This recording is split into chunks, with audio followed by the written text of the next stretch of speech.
De plus, un simple regard sur la performance de la Banque mondiale révèle que l'institution qui proclame publiquement d'aider les pays pauvres à se développer et d'atténuer la pauvreté n'a rien fait d'autre que d'augmenter la marge entre la pauvreté et la richesse, alors que les profits des entreprises s'envolent.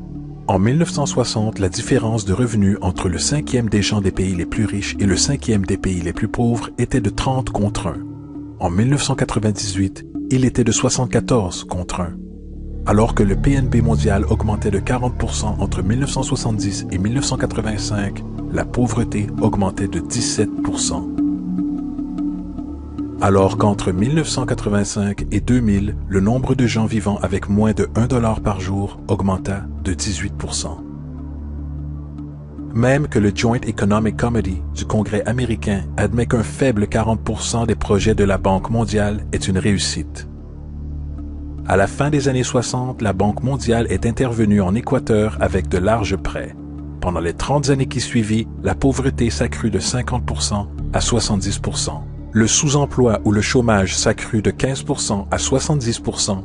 La dette publique augmenta de 240 millions à 16 milliards de dollars, alors que la part de ressources allouées aux pauvres passa de 20% à 6%. En fait, depuis l'an 2000, 50% du budget national de l'Équateur a été affecté au paiement de ses dettes.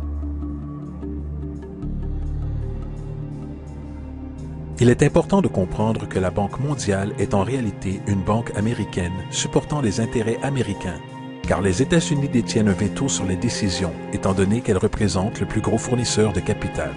Et d'où vient cet argent? Vous l'avez deviné. Il est créé de toutes pièces par le système bancaire de réserve fractionnaire.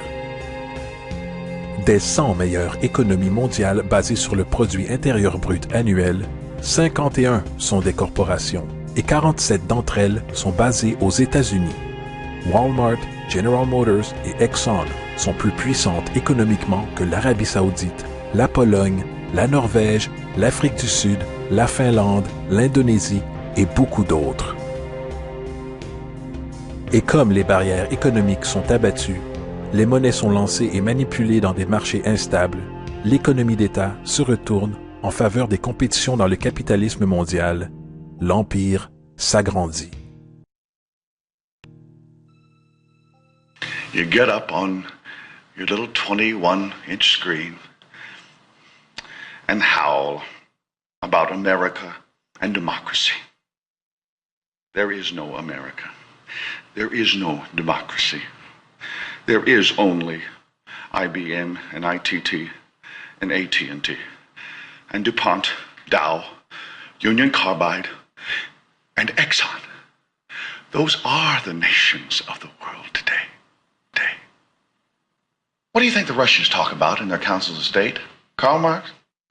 They get out their linear programming charts, statistical decision theories, Minimax solutions, and compute the price-cost probabilities of their transactions and investments, just like we do. We no longer live in a world of nations and ideologies, Mr. Beale.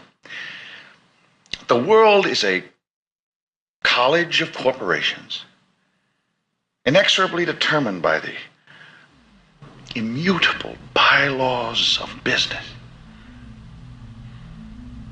The world is a business, Mr. Beale.